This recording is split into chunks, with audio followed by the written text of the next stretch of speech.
గత వారము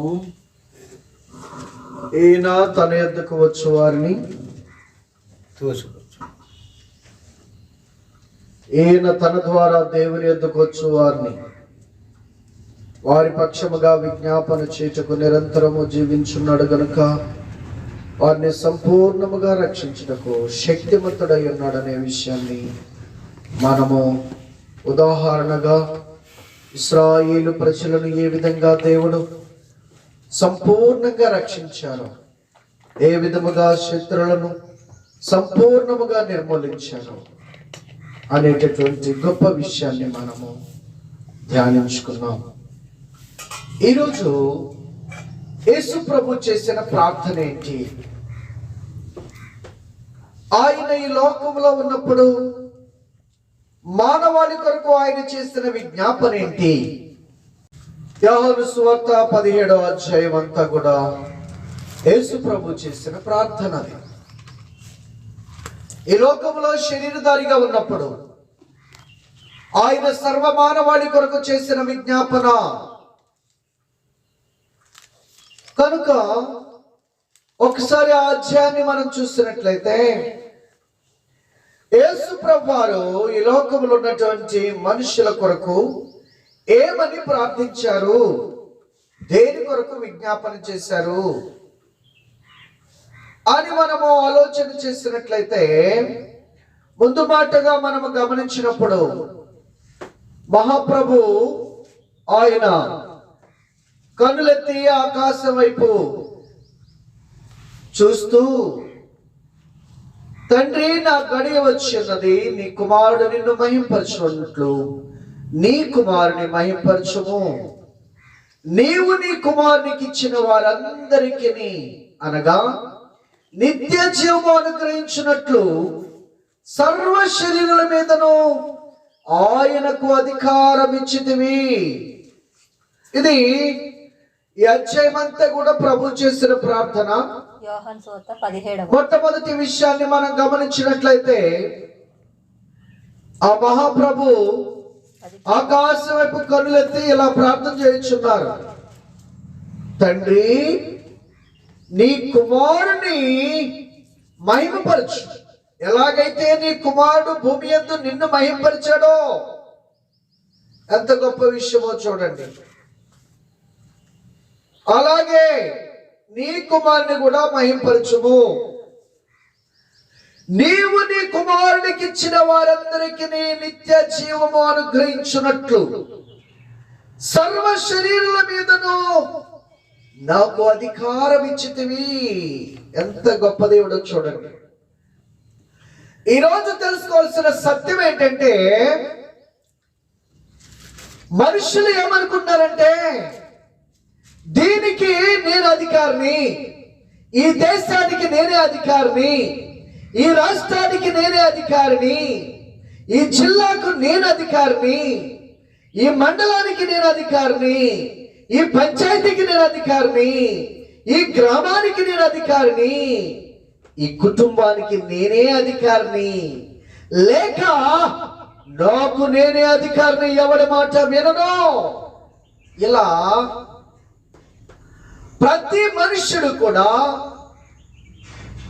తనకు తానే అధికారము చెలాయించుకుంటూ, తనకు తానే పెద్దలు చేసుకుంటూ, తనకు తానుగానే తన మార్గాన్ని సరళము చేసుకుంటూ, తన ఆశలను కోరికలను తీర్చుకుంటూ ఉంటున్నాడు ప్రతి మనుష్యుడు. ప్రియులారా, కానీ పరిశుద్ధ గ్రంథములో సృష్టికర్త అయిన దేవుడు ఒక మహా గొప్ప ప్రార్థన చేశారు. ఆ ప్రార్థనలో ఉన్నటువంటి అంశం ఏంటంటే, సర్వ శరీరుల మీద నాకు అధికారం ఇచ్చితివి. ఈరోజు అమెరికా అయినా, రష్యా అయినా, భారతదేశం అయినా, బంగ్లాదేశ్ అయినా, పాకిస్తాన్ అయినా, లేక బర్మా అయినా, ఇజ్రాయెల్ అయినా, ఇండోనేషియా అయినా, ఏదైనా సరే ప్రియులారా, నల్లవాడైనా తెల్లవాడైనా, ధనవంతుడైనా పేదవాడైనా, చదువుకున్నవాడైనా చదువులేనివాడైనా, శరీరముతో ఉన్నవాడు ఎవరైనా సరే, ఈరోజు తెలుసుకోవాల్సిన సత్యం ఏంటంటే, నువ్వు శరీరధారిగా ఉన్నావా, నీ మీద ఒక అధికారి ఉన్నాడనే విషయం మర్చిపోదు. నీ మీద ఒక అధికారి ఉన్నాడు. నీకు నువ్వే అధికారివి కాదు. చాలా మంది వారి జీవితాల్లో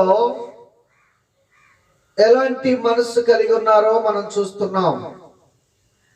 కానీ ప్రభు అంటున్నారు, నీవు నీ కుమారునికి ఇచ్చిన వారందరికీ ఆయన నిత్య జీవము అనుగ్రహించినట్లు సర్వ శరీరుల మీదను ఆయనకు అధికారం ఇచ్చితివి.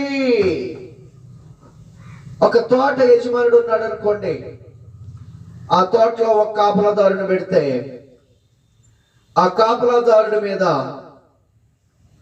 పెత్తనము లేదా అధికారము చలాయించేవాడు అధికారి.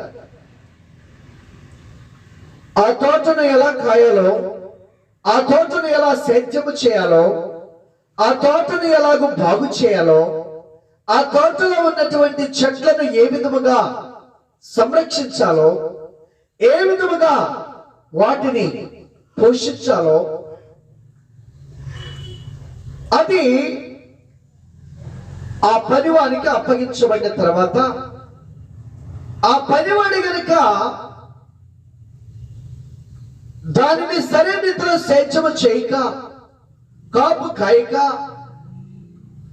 ఉన్నట్లయితే దాని విషయములో యజమానుడు లెక్కడిగినప్పుడు అతడు చెప్పలేకపోయిన ఎడల, ఆ యజమానుడు చూచినప్పుడు ఆ తోట పాడైపోయి ఉన్నట్లయితే,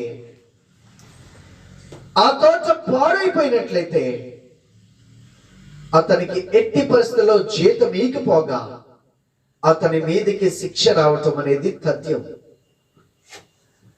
అలాగే ఇక్కడ దేవుడు ప్రతి మనిషి, నువ్వు యేసు ప్రభుని వెంబడిస్తున్నావా, లేకుంటే ఇంకొక దేవుని వెంబడిస్తున్నావా, లేకపోతే ఇంకో దేవుని వెంబడిస్తున్నావా, ఇవన్నీ కాదు. సర్వ శరీరుల మీద ఆయన అధికారం కలిగిన వాడు. వాడెవడు నా మీద అధికారం, ఏదెవడు నా మీద అధికారం అనుకుంటున్నావేమో. సర్వ శరీరమును, నీ శరీరాన్ని నువ్వు తయారు చేసుకొని రాలేదు. నీ శరీరాన్ని నీకు అమర్చిన వాడు, నీ రూపాన్ని నీకు ప్రసాదించిన వాడు, నీ శరీరం యొక్క ఆ యొక్క రూపాన్ని తన హస్తములతో నిర్మించిన వాడు ఆయన అధికారి. ఆయన అధికారి కనుక ఇక్కడ ఎవరైతే నీ శరీరాన్ని నీకు అమర్చారో, నీ కళ్ళను, నీ నోటిని, నీ పెదవులను, నీ యొక్క చెవులను, నీ కాళ్లను, చేతులను, గుండెను, ఊపిరితిత్తులు, కిడ్నీని అన్నిటినీ నిర్మించి నిన్ను మనిషిగా రూపించినటువంటి నిర్మాణకుడే దాని మీద అధికారి. ఒక చెట్టుని నేను కొనుక్కున్న తర్వాత దాని మీద అధికారి నేను అవుతా. అలాగే ఒక మనిషిని సృష్టించిన తర్వాత దానికి అధికారి ఆయనే. కనుక నీ అంతటా నువ్వేమీ ఊడిపడలేదు, నీ అంతటా నువ్వేమీ నీ శరీరాన్ని తయారు చేసుకోలేదు, నీ అంతటా నువ్వే ఈ లోకంలోనికి వచ్చి జీవనం జీవించట్లేదు, నువ్వు జీవించడానికి ఒక భూమిని నువ్వు ఏర్పరచుకోలేదు, నువ్వు బ్రతకటానికి ఆహారాన్ని నువ్వు సిద్ధం చేయలేదు, నువ్వు పీల్చడానికి గాలిని నువ్వు తయారు చేసుకోలేదు. వీటన్నిటినీ సృష్టించినటువంటి సృష్టికర్త ఆయన. గాలి లేకపోతే బ్రతకలేవు, నీరు లేకపోతే బ్రతకలేవు, ఆహారం లేకపోతే బ్రతకలేవు. ఆహారం లేకపోతే కొన్ని రోజులు బ్రతుకుతావేమో, నీరు లేకపోతే ఇంకా కొన్ని పూట్లు బ్రతుకుతావేమో, కానీ గాలి లేకపోతే కొన్ని నిమిషాలు కూడా బ్రతకలేవు. సో కాబట్టి దేవుడు కొన్నిటికి కొన్ని హద్దులు పెట్టాడు, కొన్నిటికి కొంత శక్తిని పెట్టాడు. ఆహారం తినకపోతే కొన్ని నెలలు బ్రతుకుతావేమో, నీళ్లు త్రాగకపోతే కొద్ది రోజులు బ్రతుకుతావేమో, కానీ గాలి లేకపోతే కొద్ది క్షణాలు మాత్రమే బ్రతకగలవేమో, గుర్తుపెట్టుకో. కనుక వీటిని నిర్మించి నువ్వు బ్రతకడానికి సమస్తమును నీకు ఇచ్చినటువంటి దేవుడు నీ మీద అధికారి అనే విషయం మాత్రం మర్చిపోవద్దు. కనుక నీ జీవితాన్ని ఎలా జీవిస్తున్నావు? దేవుని రాజ్యాన్ని కట్టే వ్యక్తిగా ఉన్నావా? దేవుని చిత్తాన్ని నెరవేర్చే వ్యక్తిగా ఉన్నావా? దేవుని వాక్యానికి, దేవుని మాటకు లోబడి, ఎందుకంటే దేవుడు కాదు నీ అధికారి. నీ అధికారికి నువ్వు లోబడే వ్యక్తిగా ఉన్నావా? నీ అధికారి మాటకు విధేయత కలిగి జీవించే వ్యక్తిగా ఉన్నావా? నీ అధికారి యొక్క అడుగుజాడలు నడిచే వ్యక్తిగా ఉన్నావా? నీ అధికారిని సంతోషపెట్టే వ్యక్తిగా ఉన్నావా? నీ అధికారి యొక్క చిత్తాన్ని భూమి మీద నెరవేర్చే వ్యక్తిగా ఉన్నావా? లేక నీ అధికారికి కోపము రేపే జీవితం జీవించే స్థితిలో ఉన్నావా? ఒక యజమానుడు తన యొక్క దాసుని లెక్క అడిగిన రీతిగానే ఈ భూమి మీద ఉన్నటువంటి సర్వ శరీరాలను కూడా సృష్టికర్త అయినటువంటి అధికారి ఒక రోజున లెక్క అడగబోతున్నాడు. ఒక రోజున లెక్క అడగబోతున్నాడు. కనుక ఆ అధికారి లెక్క అడిగినప్పుడు నీ లెక్క సరైన రీతిలో లేకపోయినా ఎడలా, నీకిచ్చిన సమయాన్ని నువ్వు సద్వినియోగం చేసుకోలేని ఎడలా, నీకిచ్చిన జీవితాన్ని నువ్వు దుర్వినియోగం పరుచుకున్న ఎడలా, నీకిచ్చిన ఆయుష్ను నీ యొక్క ఇష్టానుసారంగా వాడిన ఎడలా నీవు తీర్పులోనికి తేబడదు అనే విషయం మాత్రం మర్చిపోవద్దు. ఎందుకంటే సర్వ శరీరుల మీద ఆయన అధికారి అయిన దేవుడు. భూమి మీద ఎవరో కొంతమంది అధికారులు, ఈ దేశానికి నేను అధికారిని, ఈ రాష్ట్రానికి నేను అధికారిని, ఈ జిల్లాకు, ఈ మండలానికి, ఈ గ్రామానికి నేను అధికారులు అని మీరు చెప్పుకున్నారు. కానీ ఇంటికి యజమానుని నేను, ఇంటికి అధికారిని నేను చెప్పుకున్నాను. కానీ మనందరి మీద ఒక అధికారి ఉన్నాడు. ఆయనే సర్వాధికారి. భూమి యందును ఆకాశమందును సర్వాధికారము కలిగిన దేవుడైనా. కనుక ప్రియులారా, ఆ సర్వాధికారి అయిన దేవుడు మన ముందుకు వచ్చినప్పుడు, లేదా మనమైన సింహాసనం ఎదుటకు వచ్చినప్పుడు లెక్క చెప్పవలసిన వారిగా ఉన్నావు ప్రతి వ్యక్తి.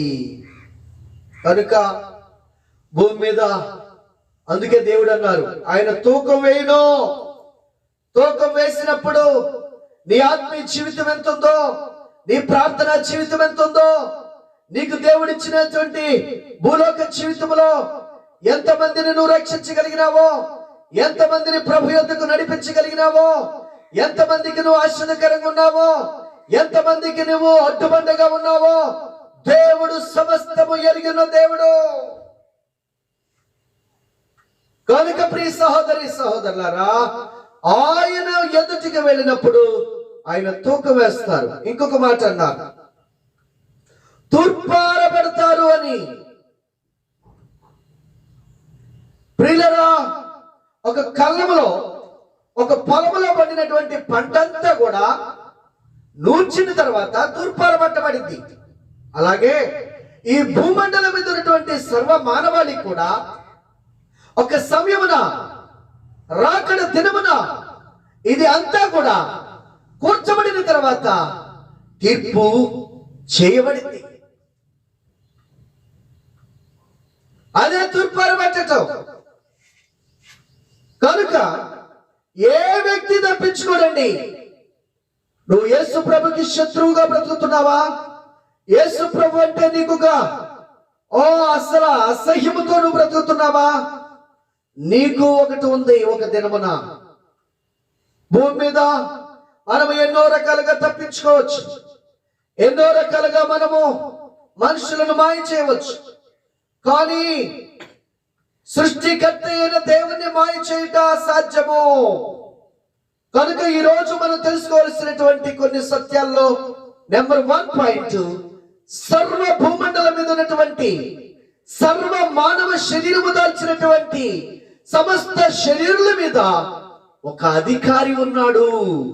ఆయనే సృష్టికర్త అయిన నజరేయుడైన యేసు ప్రభు భూమి మీద ఉన్నప్పుడు ఆయన ప్రార్థించారు. మరి ఏ వ్యక్తి అయినా ఎవరైనా నేనే సర్వ శరీరులకు అధికారిని చెప్పిన వ్యక్తి ఉన్నాడో లేడో నాకు తెలియదు. కానీ యేసు ప్రభు చెప్పారు. రెండవదిగా,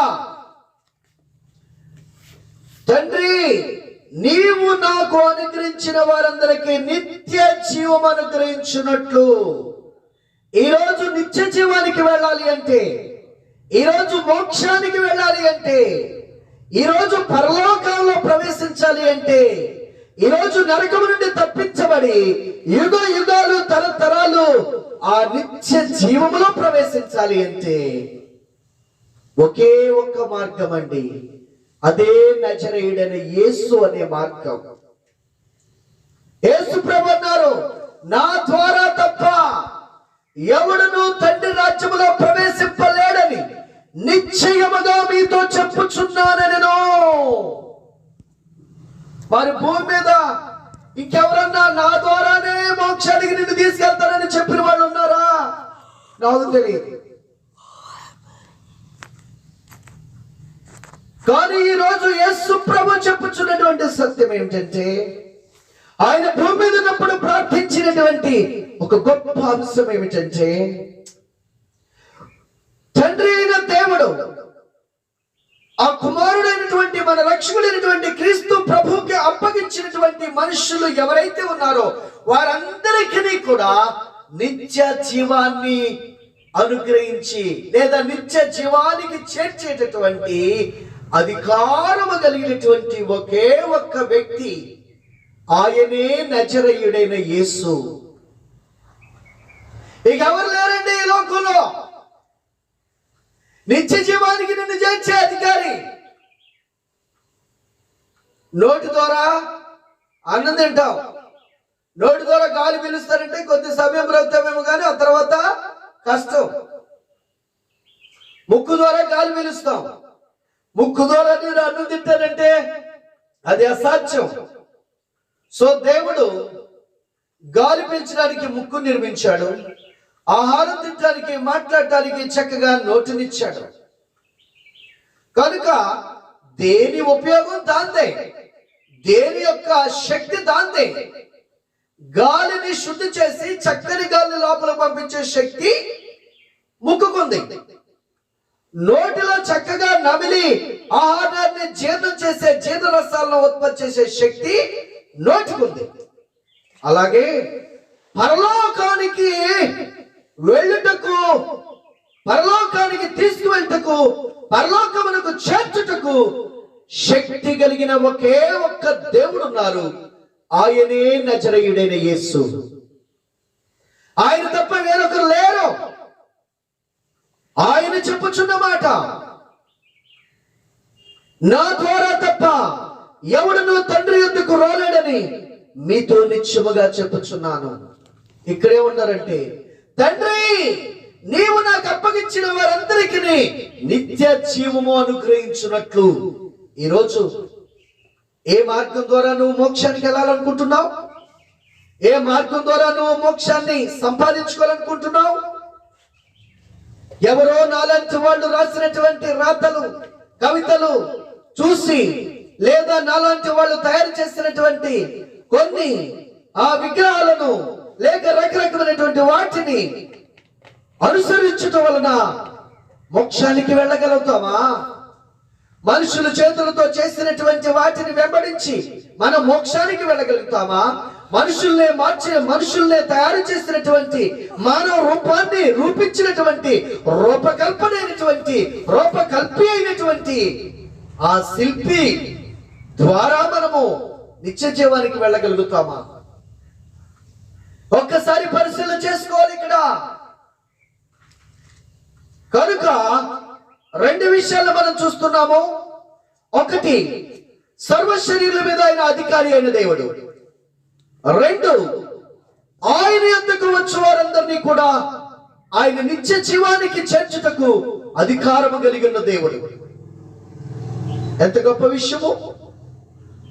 ఆయన ప్రార్థించడమే కాదు, సంపూర్ణముగా రక్షించుటకు శక్తివంతుడు. తండ్రికి భూమి మీద ఉన్నప్పుడు అదే ప్రార్థన చేశారు.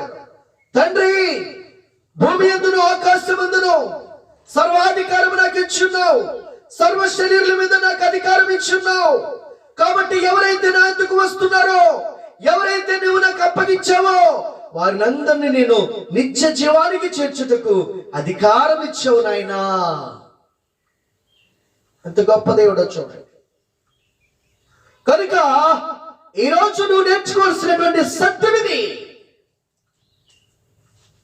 ఇక మూడో విషయానికి వచ్చినట్లయితే చూడండి, ఆయన చేయించున్నటువంటి ప్రార్థనలో ఉన్నటువంటి మరొక విషయాన్ని మనము గమనిద్దాం. 17వ వచనంలోనే 10-11 వచనాల్లో మనం చూస్తే, నావనియు నీవి, నీవియు నావి, వారి యందు నేను మహింపరచబడి ఉన్నాను.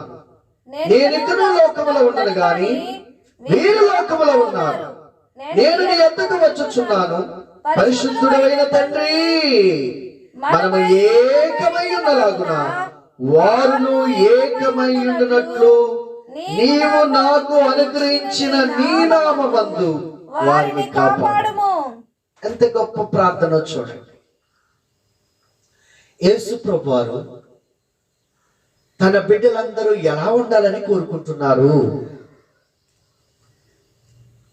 తన మాటకు లోబడి తన మార్గంలో జీవించే బిడ్డలు ఎలా ఉండాలని ఆశించారు? వారికి ఎలాంటి ప్రమాదము పొంచి ఉందని ఆయన గమనించారు. మొట్టమొదటిగా వారి మీద ఎలాంటి శక్తి పనిచేసి వారు ఏమవుతారని ప్రార్థించారు.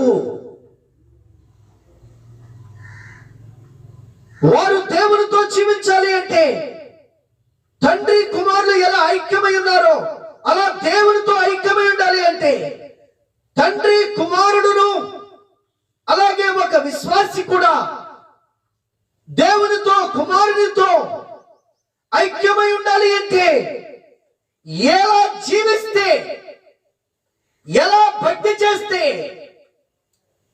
ఎలా బ్రతికితే దేవునితో ఐక్యపరచబడి ఉంటామో ఆ గొప్ప విషయాన్ని కొరకు ప్రభు ప్రార్థన చేస్తున్నారు. తండ్రికి విన్నవించిన మొట్టమొదటి విజ్ఞాపనది మానవ జాతిలో ఉన్నటువంటి సమస్త మానవాళిలో ఎవరైతే యేసు ప్రభు దగ్గరికి వస్తున్నారో వారి మీద మొట్టమొదటి దాడి ఏంటంటే ఐక్యత లేకుండా చేయటం.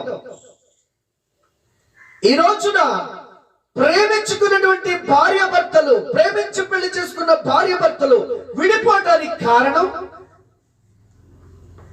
ఈరోజు సంఘములో కూర్చోబడి రక్షించబడిన బిడ్డలే విడిపోవటానికి కారణం, ఈరోజు దేవుని యొక్క అడుగుజాడల్లో దేవునితో ఐక్యపరచబడిన బిడ్డలే దేవునికి దూరం అవడానికి కారణం. ప్రియులారా, ఇది ఆ వ్యక్తిని నరకానికి తీసుకెళ్తుంది. ఇది చాలా ప్రమాదకరమైన విషయం. అందుకే దేవాతి దేవుడు భూమి మీద ఉన్నప్పుడు ఆయన ప్రార్థించారు ఈ అంశం కొరకు. తండ్రి, నీవనియో నావి, నావియో నీవి, నీవియో నావి. కానీ ఇదిగో నా ప్రభు, ఈ లోకములో నా యొద్దకు నువ్వు పంపించినటువంటి మనుషులందరూ నీవు నేను ఎలాగో ఐక్యమై ఉండటం వలన పరిశుద్ధముగాను, పవిత్రముగాను, నీతిమంతులుగాను, పాపం ఎరిగినటువంటి పరిశుద్ధమైనటువంటి రక్తము కలిగిన వారిగాను, సర్వలోకములున్న సమస్త మానవాళిని రక్షించుటకు శక్తిమంతుడుగాను మారటానికి నీవు నేను ఐక్యమై ఉన్నాము తండ్రి. కానీ సాతాను చేసే పనిదే. ఒక సేవకుడు అంటే ఇంకో సేవకుడికి పడదు, ఒక సంఘం అంటే ఇంకో సంఘానికి పడదు, ఒక విశ్వాసం అంటే ఇంకొక విశ్వాసిగా పడదు. ఐక్యత లేకుండా చేయటమే మొట్టమొదట పతనానికి లేదా భక్తిని పాడు చేసుకోవడానికి పునాది. భక్తి కట్టుకోవడానికి, ప్రభుత్వం నడవటానికి పునాది ఏంటంటే ఐక్యత. ఐకమత్యమే మహాబలం అని అన్నారు. సహోదరులు ఐక్యత కలిగి ఉండుట ఎంత మేలు, ఎంత మనోహరమో. అది అహరోను గడ్డము మీదుగా పొర్లి ప్రవహించు పరిమళ తైలము వలె ఉండును. అహరోను గడ్డ మీదుగా తన అంచుల వరకు, చొక్కాయి అంచుల వరకు పొర్లి ప్రవహించు పరిమళ తైలముగా ఉండిద్దట. అంతేకాదు, హెర్మోను మంచు వలె ఉండిద్దట. అంతేకాదు, ఐక్యత కలిగి ఉంటా ఎంత మేలు. అక్కడ కీడుండదు, మేలుంటుంది. అక్కడ ఆశీర్వాదమును, శాశ్వతమైన జీవమును అక్కడ ఉండును అని అన్నారు. ఇక్కడ ఏ కుటుంబాలైతే భార్యాభర్తల మధ్య ఏక మనస్సు, ఏక హృదయం ఉంటుందో, దానియేలు గారు, దీవెనమ్మ గారు ఏక మనస్సు కలిగి, ఏక హృదయం కలిగి ఉండేవాళ్ళు. అలా ఉన్నప్పుడు వాళ్ళ పిల్లల జీవితంలో ఏం జరగబోయేది, ఏం జరిగిందన్నది దేవుడు ముందే బయలుపరిచేవాడు. వాళ్ళు స్కూల్ నుంచి, కాలేజ్ నుంచి రాగానే వాళ్ళ జీవితంలో స్కూల్లో ఏం జరిగిందో, ఫ్రెండ్స్ మధ్య ఏం జరిగిందో, ఆటలాడేటప్పుడు ఏం జరిగిందో, వాళ్ళు ఎలాంటి తలంపుల చేత నింపబడి వేటి చేత వాళ్ళు ఈడ్చబడ్డారో మొత్తం దేవుడు వాళ్ళకి బోధించేవాడు.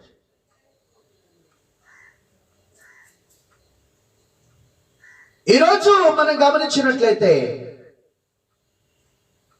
కుటుంబాలు పాడైపోవడానికి కారణం, కుటుంబాలు భార్యాభర్తలు విడాకులు తీసుకోవడానికి కారణం, కుటుంబంలో భార్యాభర్తలు విడిపోవడానికి కారణం ఐక్యత లేకపోవటం.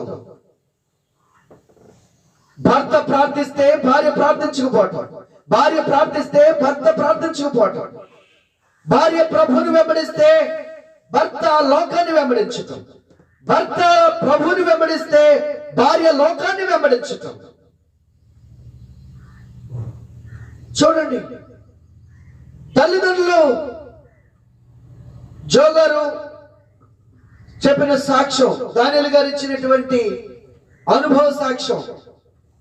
భార్యాభర్తల కుటుంబములో సమాధానము కలిగి, ఐక్యత కలిగి, ఏక మనసు కలిగి ఉన్నప్పుడు ఆ పిల్లలకు ఆరోగ్యం ఉంటుంది.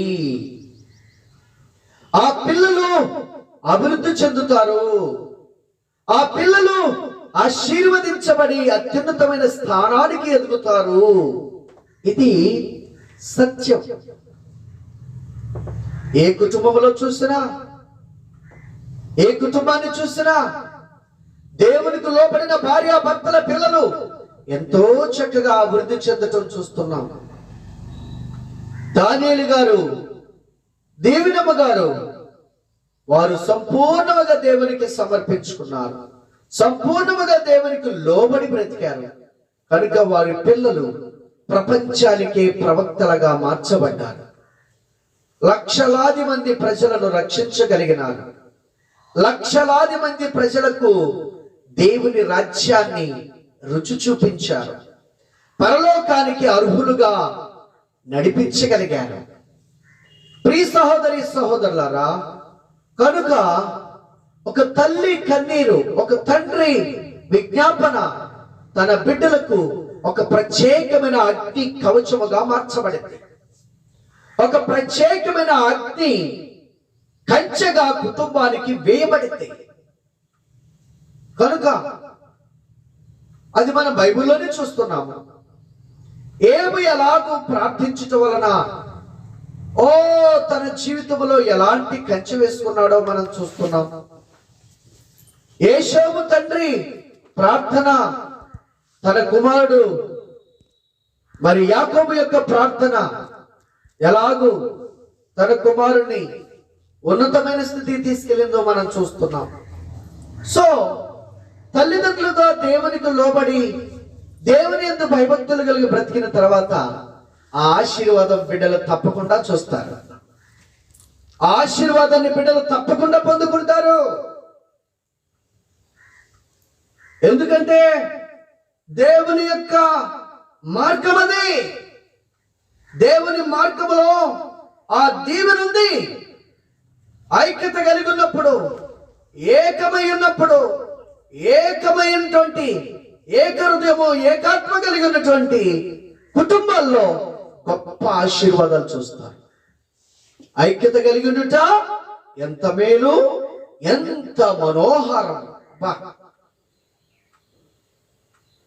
పిల్లలకు దారిన, తల్లులకు దారిన, తండ్రికి దారిన, మన యొక్క రక్త సంబంధులకు దారిన. ప్రియులరా, కన్నీటితో పశ్చాత్తాపడి ప్రార్థన చేసే దినాలివి. నీవు దేవునికి లెక్క అప్పగించవలసిన స్థితిలో ఉన్నావనేది మర్చిపోక, ఆయన పాదాలు పట్టుకొని గోచాడేటటువంటి తరుణం ఇది. ఎందుకంటే పరిశుద్ధులు ప్రభు పరిశుద్ధులను తీసుకొని వెళ్ళిపోతున్నారు. పరిశుద్ధులు ప్రవక్తలందరూ పరలోకానికి చేరుతున్నారు. ఆయన ఉగ్రత సమీపముగా రానయ్యుంటున్నటువంటి దినములో, ఆయన ప్రచండమైనటువంటి కోపాగ్ని రగిలే దినములో, ఆయన వచ్చుచుండగా ఆయన రాకడను తాళుకోగలిగిన వాడు ఎవడో అనుంది. కనుక ఈ దినములలో మనము తగ్గించుకొని దేవుని పాదాల చెంత చేరి దిద్దుకొని సరి చేసుకునేటటువంటి దినాలు తరుణం ఇది. కనుక ఇలాంటి ప్రార్థన ఎంతో అవసరం. ఒక సంఘములో ఐక్యత ఉన్నప్పుడు చూడండి, సంఘమంతా కలిసి మనం ఎన్నో విషయాలు చూసుకున్నాం. ఇది ఎస్తేరు కాలంలో సంఘమంతా ఏక మనసు ఏక హృదయం కలిగి ప్రార్థన చేస్తే ఎలా రాజు ఆజ్ఞల్నే దేవుడు తారుమారు చేసి మరణాన్ని జీవంగా మార్చాడో మనం చూస్తున్నాం. ఎలా నినివే ప్రజలందరూ కూడా ఏక మనసు ఏక హృదయం కలిగి అందరూ తమ దుర్మార్గములను విడిచిపెట్టి ఉపవాసం ఉండి పశ్చాత్తాపడి ప్రార్థిస్తే దేవుని కోపాగ్నినే చల్లార్చి దేవుని శిక్షనే ఆపివేసి మరలా మరణము నుండి జీవానికి వెళ్ళారనే విషయం మనం చూస్తున్నాం. ఐకమత్యం, ఏకమై ఏక హృదయం కలిగి ప్రార్థిస్తే, సంఘమంతా అత్యాశక్తితో ప్రార్థన చేస్తే, పేతురు బంధకాల్లో ఉన్నటువంటి పేతురును పరలోకము నుంచి దేవుని దూత వచ్చి, దేవుడు తన దూతను పంపించి ఆ బంధకాల నుంచి తమ సేవకును విడిపించి తమ యొద్దకు చేర్చటం మనం చూస్తున్నాం. ఈ రోజు కూడా సంఘముల ఐక్యత కలిగి ఉన్నప్పుడు అద్భుతాలు చూస్తున్నాం, ఆశ్చర్యాలు చూస్తున్నాం. దయ్యాలు పారిపోతున్నాయి, వ్యాధులు మాయమైపోతున్నాయి, గర్భాలు తెరవబడుతున్నాయి, బిడ్డలు ఉన్నత స్థానములకు ఎదుగుతున్నారు.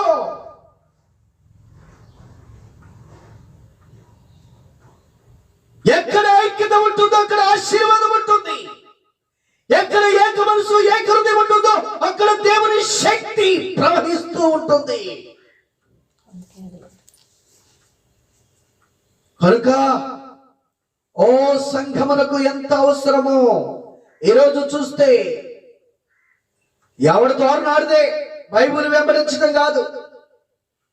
నాకు ఇది చెప్పాడు దేవుడు నేను ఎట్లా వెళ్ళాలి, నాకు ఇది చెప్పాడు దేవుడు నేను ఎలా వెళ్ళాలి. నిజంగా దేవుడు చెబితే పర్వాలా, కానీ నీ సొంత నిర్ణయాలతో వెళితే, దేవునితో ఐక్యపరచబడకుండా దేవునితో ఐక్యమవకుండా ఉంటే అది చాలా ప్రమాదం. మనం అనుకోవచ్చు ప్రియులరా, కానీ దేవుడు సంఘములంతా క్రైస్తవులందరూ ఏకమవ్వాలన్నది ఆయన ఆశ. ఏక మనసు ఏక హృదయం కలిగి ప్రార్థిస్తే ఆ సంఘంలో పాఠం చదివితే నాకేంటి, ఈ సంఘంలో విశ్వాసం చేస్తే నాకేంటి, అది మంచి విధానము కాదు. క్రీస్తు రక్తములో కడగబడినటువంటి ప్రతి ఒక్కరు క్రీస్తు కుటుంబం. క్రైస్తవ కుటుంబం కనుక ప్రభు ఏమో తెలుసా, మీ భారములో ఒకరినొకడు భరించుకొనుడి, ఒకరికొకరు ప్రార్థన చేసుకొనుడి. అవును ప్రియులారా, కనుక ఈరోజు కనుక అలాంటి ఐక్యతతో భారతదేశంలో ఉన్న క్రైస్తవులు ప్రార్థిస్తే, ఆనాడు ఐగుప్తు దేశంలో ఎలాగూ దేవుడు తన ప్రజల మరణ విని, తన ప్రజల యొక్క ఏడ్పును చూచి, తన ప్రజల యొక్క దుఃఖాన్ని చూచిన దేవుడు పరలోకం నుంచి దిగువచ్చి తన బిడ్డలను రక్షించారో, శత్రువులను నిర్మూలన చేశారో, ఆ గొప్ప ఆయన శక్తిని చూడవచ్చు. ఆయన నిన్న నేడు రేపు ఎగిరెత్తుకున్న దేవుడు, అందరినీ ప్రేమించే దేవుడు, అందరి కొరకు ప్రాణం పెట్టిన దేవుడు. విననప్పుడు ఎవరు చేయలేరు. ప్రభు అంటున్నారు, ఈ అధ్యాయంలోనే ప్రార్థన చేశారు, నాశన పుత్రుడు తప్ప నీవు నాకు అప్పగించిన వారిలో నేను ఎవరిని పోగొట్టుకోలేదు. నాశన పుత్రుడు, నశించి నరకానికి వెళ్ళే వాడికి పుత్రుడు అంటే అపవాది సంతానము. యోధా ఇస్కరియోతును గురించి మాట్లాడిన మాట అది. ఈరోజు ఎంతమంది యోధా ఇస్కరియోతులాగా ఉన్నారో, అపవాదిని వెంబడించి, అపవాది తంత్రములను, అపవాది యొక్క మార్గమును అనుసరించి నీ జీవితంలో నువ్వేం పొందుకోబోతున్నావో ఒక్కసారి పరిశీలన చేసుకోవాలి. ప్రభు మార్గములో ఉన్నావా? నీ జీవితంలో ఒక గొప్ప మహిమను చూస్తావు. ఆయన సంపూర్ణముగా రక్షించుటకు శక్తి కలిగిన దేవుడు అనే విషయం మర్చిపోవద్దు. ఆయన చిత్తము లేకుండా ఏది జరగదు. కొంతమంది ఆయనకు హతసాక్షులు అవుతారని ముందుగానే చెప్పారు. కొంతమంది ఆయన కొరకు సంపూర్ణ సేవ చేసి నిద్రిస్తారని, ప్రభువునందు నిద్రిస్తారని ఆయన చెప్పి ఉన్నారు. కనుక దేవుని చిత్తములో ఏ విధంగా ఉంటే ఆ విధంగా జరుగుతుంది. కానీ ప్రభు అన్నారు తెలుసా, యోధా ఇస్కరియోతు అప్పగించినప్పుడు తండ్రి చిత్తానుసారముగా నేను వెళ్ళుచున్నాను గాని, జాగ్రత్తగా, తండ్రి చిత్త ప్రకారం నేను వెళ్ళుచున్నాను గాని దేవుని కుమారుని అప్పగించిన వాడు తల్లి గర్భములో పుట్టకుండా ఉండుట వానికి మేలగును. అంటే నేను దేవుని చిత్తములోనే వెళుతున్నాను, కానీ ఈ దుర్మార్గమైనటువంటి మరణానికి అప్పగించినటువంటి వాడు భయంకరమైనటువంటి శిక్షకు గురి కాబోతున్నాడు అని ప్రభు చెప్పారు. కనుక ప్రియులరా, దేవుని చిత్తానుసారంగా అనేకమైన విషయాలు జరుగుతున్నవి. అనేకమైనటువంటి మరణాలను మనం చూస్తున్నాము. కానీ మనం చేయవలసినటువంటిది ఏంటంటే ప్రార్థన. ప్రార్థన మన చుట్టూ ఉన్నటువంటి పరిస్థితులను మార్చివేస్తుంది. ప్రార్థన ప్రపంచాన్ని ఒక ధాటి మీదకి తీసుకొస్తుంది. ప్రార్థన సమస్తమైనటువంటి శక్తులను బంధించి వేస్తుంది. ప్రార్థన ప్రభువును మహిమపరచటానికి, ప్రభు శక్తిని భూమి మీద నిరూపించటానికి ఒక మహోన్నతమైనటువంటి సాధనముగా ఉపయోగపడుతుంది. కనుక ప్రియులారా, ఐక్యత, కుటుంబములో ఐక్యత, సంఘములో ఐక్యత ఉన్నప్పుడు గొప్ప ఆశీర్వాదాలను ఆ కుటుంబం గాని ఆ సంఘము గాని చూడగలుగుతుంది. అందుకే మన జీవితంలో మనము 3 విషయాలు మనం నేర్చుకున్నాం ఈరోజు. ఇంకా ఆయన ప్రార్థనలో కొన్ని అంశాలు ఉన్నాయి. వాటి కొరకు ఆయన ఎలా ప్రార్థించారో, ఎందుకు ప్రార్థించారో చూసుకుందాం. ఈ 3 విషయాల్లో ఒకటి సర్వ శరీరుల మీద నజరేయుడైన యేసుక్రీస్తు ప్రభువే సర్వాధికారి అనే విషయము. 2, సర్వ శరీరంలో ఏ శరీరధారి అయినా మోక్షానికి, నిత్య జీవానికి వెళ్ళాలంటే ఆయనే మోక్షానికి అధికారి అయిన దేవుడని, అధికారి అని, ఆయన ద్వారానే మోక్షానికి వెళ్ళాలి అని ఈ సత్యాన్ని మనము తెలుసుకుంటున్నాం. ఇక 3వదిగా, కుటుంబము ఆశీర్వదించబడాలి అంటే, కుటుంబంలో కీడుకు బదులు మేలును మనం చూడాలి అంటే, శాశ్వతమైన జీవము మనం చూడాలి అంటే, కుటుంబమే కాదు సంఘములో, సంఘమే కాదు దేశములో దేవుని దీవెన, దేవుని ఆశీర్వాదం, దేవుని మేలు, దేవుని యొక్క శాశ్వతమైన జీవము ఆ కుటుంబానికి కానీ, ఆ సంఘానికి కానీ, ఆ దేశానికి కానీ కావాలి అంటే ఐకమత్యము కలిగి ప్రార్థించవలసి ఉన్నది. ఏక హృదయము, ఏక మనస్సు కలిగి మొరపెట్టవలసి ఉన్నది. అప్పుడు మహాదేవుని యొక్క మహిమ కార్యాలను మన జీవితంలో దినదినమో రుచి చూస్తే శక్తిని, కృపను దేవుడు మనకి అనుగ్రహించనై ఉన్నారు.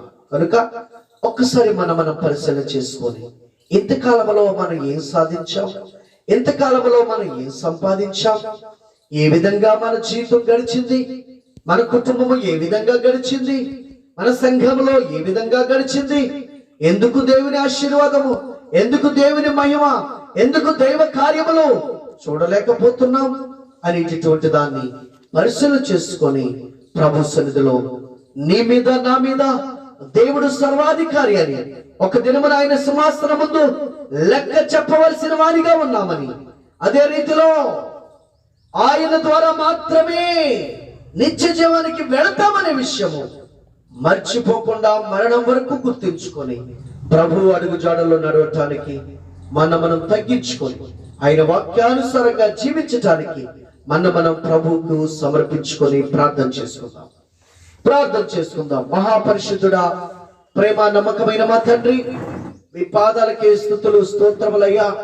ఇంతవరకు నా ప్రభువా, మీ ప్రేమను బట్టి, మీ దయను బట్టి, మీ యొక్క నా తండ్రి నాయన ఈ భూమి మీద మీరు శరీరధారిగా ఉన్నప్పుడు ఎలాంటి గొప్ప ప్రార్థన చేశారు ప్రభువా. మీ ప్రార్థనలో ఉన్న శక్తి, మీ ప్రార్థనలో ఉన్న ప్రభావము పొందుకునే భాగ్యం మాకు దయచేయండి తండ్రి. కరుణించుము నా ప్రభువా, కృప చూపించమని వేడుకొనుచున్నాను. సర్వ శరీరుల మీద అధికారము కలిగిన దేవుడు అయినందుకు మీ స్తుతులు. సర్వ మానవాళిని మీ వద్దకు వచ్చు వారందరికీ నిత్య జీవాన్నిచ్చే అధికారము కలిగిన దేవా మీకు స్తుతులు స్తోత్రములు. అంతేకాదు, ఏ విధముగా కుటుంబాలు పాడైపోతున్నాయో, సంఘాలు శిథిలమైపోతున్నాయో, దేశము నాశనమైపోతుందో, దానికి మొట్టమొదటిగా ఏ బంధము, ఏ విధానము, ఏ మార్గమైతే వారిని రక్షిస్తుందో, ఆశీర్వాదాన్ని తీసుకొస్తుందో, దేవుని నిత్య జీవాన్ని ప్రసాదిస్తుందో, ఆ గొప్ప మహిమకరమైన మార్గాన్ని నాయన మీరు మాకు బయలుపరిచినందుకు మీకు స్తోత్రం. ఆ విషయము కొరకు తండ్రికి మొట్టమొదటిగా విజ్ఞాపన చేసి మా పక్షముగా మొరపెట్టినందుకు మీకు స్తుతులు స్తోత్రాలు చెల్లిస్తున్నాను తండ్రి. మీకు కృతజ్ఞతాస్తుతులు ప్రభువా. దయగలిగిన మహాప్రభు మీకే స్తుతులు నాయన. కుటుంబాలు విడిపోచున్నవి, సంఘాలు నాయన శిథిలమైపోచున్నవి, కొన్ని సంఘాలు మరుగైపోయినవి. అయ్యో, కొన్ని దేశములు శ్మశాన వాటికలుగా మారిపోతున్నవి. ప్రభు సమస్తము చూచున్న దేవుడు నాయన. అందుకే మీ పాదల దగ్గర మొరపెట్టుచున్నాను ప్రభువా. దేవా, ఐకమత్యమే మహాబలమని చెప్పుకుంటాము గాని భార్యాభర్తల మధ్య ఐక్యత లేదు నాయన. బిడ్డలకు తల్లిదండ్రులకు మధ్య ఐక్యత, ఏక మనసు, ఏక హృదయం లేదు. సంఘములో విశ్వాసులకును, సేవకులకు విశ్వాసులకును ఐక్యత లేదు, ఏక మనసు, ఏక హృదయం లేదు. ఎవరి మార్గం వారిదే అన్నట్లుగా దేశంలో ప్రజలు ఒక్కొక్కరు ఒక్కొక్కరి మార్గాన్ని, ఒక్కొక్క విధానాన్ని, ఒక్కొక్క నిర్ణయాలతో జీవించుండగా ఓ ప్రభువా దేశములు కొట్టుకుపోతున్నవి, ఆ సంఘములు నాయన కనుమరుగైపోతున్నవి, ఆ కుటుంబాలు విడిపోయి అంతరించిపోవచ్చున్నవి తండ్రి. అందుకనే మీరు మొరపెట్టారు తండ్రికి, ప్రార్థించారు పరలోకమందున్నటువంటి మహాదేవునికి. అందుకే మీకు స్తుతులు చెల్లిస్తున్నాను. నా ప్రభువా, నా కుటుంబములో ఐక్యత దయచే నాయనా, మీరు కృప చూపించు. సంఘములో ఐక్యత దయచే, మీరే కనికరించు. దేశములో క్రైస్తవుల పట్ల ఐక్యత దయచే అయ్యా. మీరే మీ గొప్ప కార్యములు జరిగించండి. మీరు దీని కొరకే తప్పించి ప్రార్థించి పరమ తండ్రికి విన్నవించుకున్నారు. ఎంత ప్రాముఖ్యమైన విషయం, ఎంత శక్తివంతమైన విషయం. ఆశీర్వాదాన్ని తీసుకురావాలంటే ఐక్యత కావాలి. నిత్య జీవాన్ని పొందుకోవాలంటే ఐక్యత కావాలి. కీడుకు బదులు మేలును సంపాదించుకోవాలంటే ఐక్యత కలగాలి. ఐక్యత కలిగి ప్రార్థిస్తే బంధకాలు తెగిపోతున్నాయని, ఐక్యత కలిగి ప్రార్థిస్తే పరలోకం నుండి దూతలు భూమి మీదకి దిగి వస్తున్నారని మీరు నిరూపించారు ప్రభు. అందుకే మీకు స్తుతులు చెల్లిస్తున్నాను, మీకు స్తోత్రములు చెల్లించున్నాను. మీరే కృప చూపించి సాతాను ఒక్కొక్కరిలో దూరి ఎలాగో గలుబులు చేసి నరకానికి ఈడ్చికెళ్లాలని చూస్తుందో మీరు చూస్తున్న దేవుడు ప్రభువా.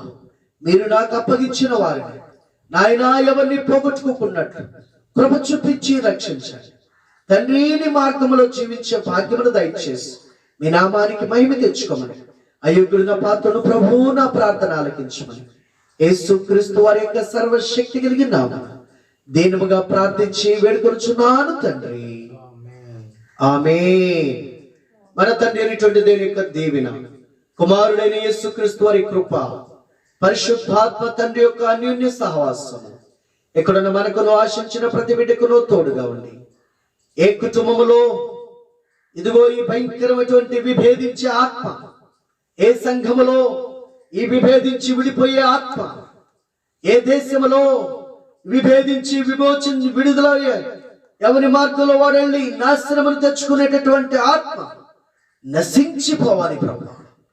యేసు నామములో ఐక్యము, ఏక మనసు, ఏక హృదయాన్ని పొందుకునే కృపను అనుగ్రహించు నాయన తండ్రి. మీరే మీ గొప్ప కార్యములు జరిగించి మీ నామానికి మహిమ తెచ్చుకునమని క్రీస్తు నామమున ప్రార్థించి వేడుకొనుచు మొరపెట్టి మరి ఒక్కసారి నాయన మీ పాదాల చెంతకొచ్చి, దేవా మీరు తండ్రి మీరు ఎలా ఐక్యమై ఉన్నారో అలాగూ ఐక్యమై ఉండి అనేక మందిని నీ మార్గములో నడిపించే శక్తిని దయచేసి మహిమ ఘనత ప్రభావములు మీరే పొందునుగాక. ఆమేన్.